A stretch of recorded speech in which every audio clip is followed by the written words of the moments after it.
Hello, everybody, and welcome to this week's installment of Down on the Farm, brought to you by our good friends at State Farm and only right here on opensports.com. As always, I'm your host, Sid Rosenberg. Now, today, Thursday, makes the start of the international signing period for young prospects around the world. Kiley McDaniel of Baseball Prospectus has seen many of these players up close and personal, and he joins us now on the State Farm two-way hotline. Kiley, how are you this afternoon, buddy? Doing great. It's been a long day, but I'm feeling good. I'm sure it has been. Well, thank you so much for joining us today. An exciting time. We had the draft in baseball a couple of weeks ago. Now we got this going on. Now, before we get started, big news coming out of Cuba, Kiley. 21-year-old pitcher Aroldis Chapman, the lefty, has defected. They say Steven Strasburg, the kid out of San Diego State who throws over 100 miles per hour. Same thing here with this kid, believed to be the best left-handed pitching prospect in the world. Best defector since Jose Contreras, and could command a contract anywhere between $30 and $60 million. Tell us about this kid. Big, athletic, physical left-hander in the World Baseball Classic. He 100 miles an hour on the legitimate guns in America. This isn't some juiced-up Fox gun on TV. He's got the makings of a good slider. You could make some comparisons to Strasburg or David Price of the Rays, that was the number one overall pick a couple years ago. The fact that he's going to be on the open market and is going to be almost major league ready, you could mention, Strasburg-type money and then extrapolate it up for being on an open market. You can talk about Dice K, you talk about Contreras. You can really just cover almost any high-end comparison you want. He's going to make a lot of money, and it could very well be higher than 30 to 60 for all we know. Well, now, Kiley, back to business. Give us a little background on how the international signing period actually works and who's eligible, stuff like that.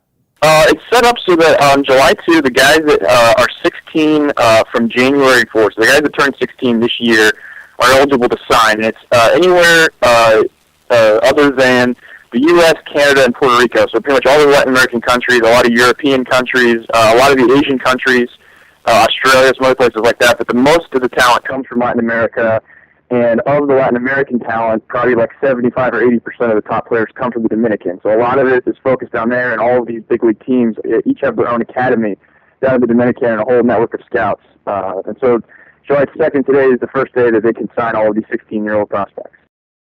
Now, Kiley, if any team can sign anybody, should we expect the big market teams to be successful here? You mentioned Dice K, the Red Sox, $100 million between looking at him and signing him. The El Duque back with the Yankees way back when. Contreras with the Yankees way back when. Seems like teams like the Yankees, the Red Sox, the Mets, and the Dodgers, they usually rule when it comes to this. Is that a fair assumption?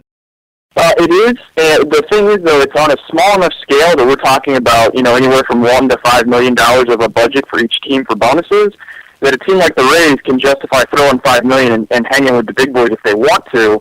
That being said, the team you just mentioned, I had one international scouting director tell me he's a pretty big market team. He's got a pretty good amount of money, but he says if the Yankees or Red Sox want the guy that I want, they're going to outbid me if they want him. And typically when they lock guys up to contracts verbally before the signing period opens, they overpay to get it done because they can afford to, and they identify the guy they want. So it's not quite as bad as, say, MLB free agency, where a guy like Teixeira isn't even an option for so many teams, but the big market guys can push people around, and they do.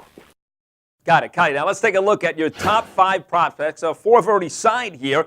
Top guy may wait a while as he hopes to eclipse the record $4.25 million bonus given last year to pitcher Michael Inoa by Oakland. Let's start. Number 1, Miguel Sano, 16-year-old Dominican shortstop. Tell me about this kid.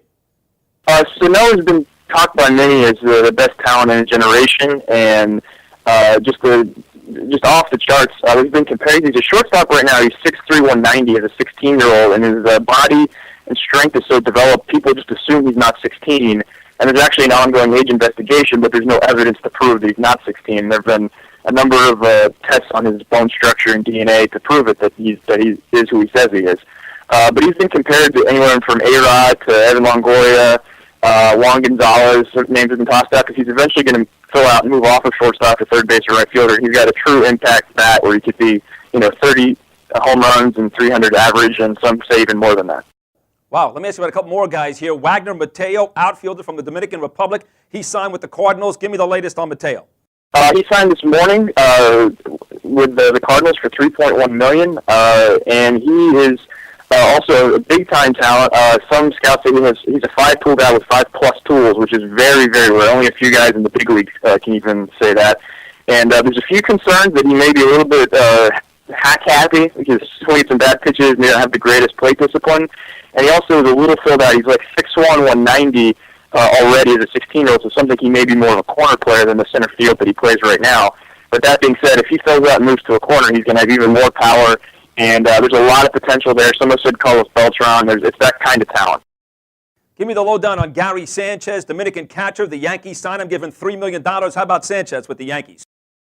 He's another huge talent. There have been some Mike Piazza comparisons with him that he's got big plus power. He can project for, say, 30 home runs a year.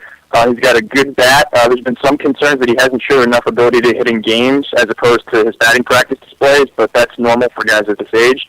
And he's got the ability to stick behind the plate. If for some reason he can't, he can definitely play third base or right field and still have some value. He's got a big-time arm and has been one of these guys the Yankees have been all over for years, and they're very confident that he is 16, and they signed him this morning for $3 million.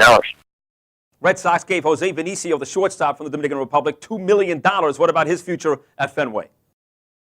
He also is a very interesting prospect. He doesn't quite have the tools that those first three guys have, but that's also why he got paid a little over $1 million less than them. Most people I talked to said he was about a $1.5 million value. So, like I was saying before, these big budget teams will throw a little extra at these guys to get them locked in early. But he's a big, lanky guy. He's got sort of some Edgar Renteria possibilities there. That as he fills out his body, he can hit now. He's going to stick as a shortstop. He's athletic. Can really play some defense and steal some bases, and they figure he's going to grow into the body. He's got the ability to be an all-star shortstop, and signed for $2 million this morning. Going back to the kid that signed number one, you talked about that. They're pretty sure he's 16 years old. The age concerns are out there. Let's not forget that it wasn't that long ago that Bowden and Rio got into trouble with the Washington Nationals. There's some controversy maybe about the kid Osorio, the shortstop with the Cleveland Indians. Really, how do they go about making sure these guys are of age? Because if they're not, then these guys are in big trouble. Yeah, and there have been a number of guys that have come up recently that were maybe $200,000, $300,000 bonus guys that weren't as high profile as some of these other cases have been, but they've gone through all the due diligence they can do. They've talked to, their teachers. They've seen pictures of them when they're younger with their peers that they know the ages of. Like basically any kind of comparison you can do. Even these days, it's become prevalent now to do what's called a DNA bone graft, where you can look at the bone structure and some of the DNA and things like that, and you can tell within an 18-month window of what the age of the player should be. And those have proven to be pretty accurate. And so they're trying to take a technologic now because it's going to be a while before the Dominican can computerize all the records and really verify for sure how old these players are. But it's still hit and miss, even as much as teams try. A couple more, let you run here. Where's the kid going to end up? Maybe the Pittsburgh Pirates? What do you think? Pittsburgh has been rumored as the place he's going to land for a long time. They seem to like him the most, but they've been putting out a lot of pressure in the media. The Pittsburgh media has been putting a lot of pressure on them to sign him as sort of some, show of good faith to the fans. But they've been saying we're not going to break the $4.25 million record. We're not going that high. And it's unclear whether they're just posturing or if they're actually not going to go that high. The Twins are also in play, and also the Baltimore Orioles are sort of the third team in play. And the Orioles may have the most money available to them because the ownership has gotten involved. And it seems like they may like him even more, and so they're kind of the dark horse candidate. It still seems, if I had to guess, I'd say it's going to be somewhere around about $3.8 million to Pittsburgh, and he's not going to break the record. But really anything could play out, and until his age investigation is officially finished and his agent can get all these offers and surveyed, it's going to take probably another week, maybe two. He's not going to sign for a little bit. Kiley, on the way out here, I'm a diehard New York Met fan. I know they got the Venezuelan lefty Juan Urbina, the son of Ugarth Urbina, for $1 million bonus. I know his dad is still in jail for his heinous crime, but Urbina, anybody else here on the Met radar, who they get? Talk to me about the New York Mets on the way out. I spoke with a Met source today, and they told me Urbina is the only guy they're going to sign today and for the next couple of days. A lot of these players are going to wait a few days to sort of see how the market shakes out. But Urbina is going to be their biggest sign this year. It was over $1 million. I haven't been able to nail down the number, but I heard it was $1.25 million, maybe it.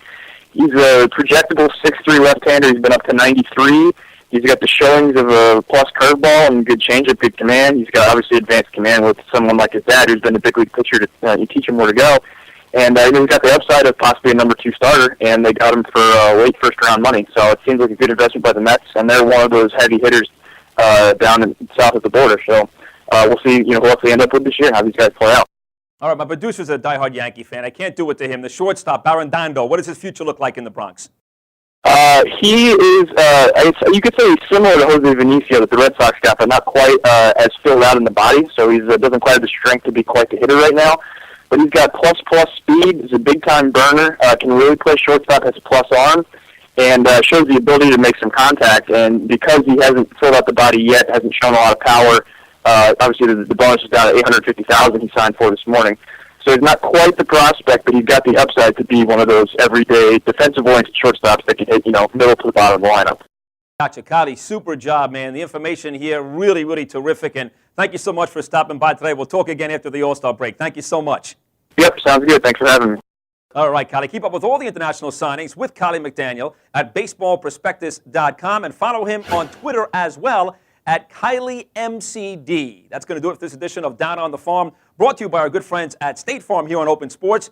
I'm Sid Rosenberg. Be sure to come back on Monday for insurance runs. Until then, enjoy the 4th and enjoy the baseball. The future of sports on the web is open.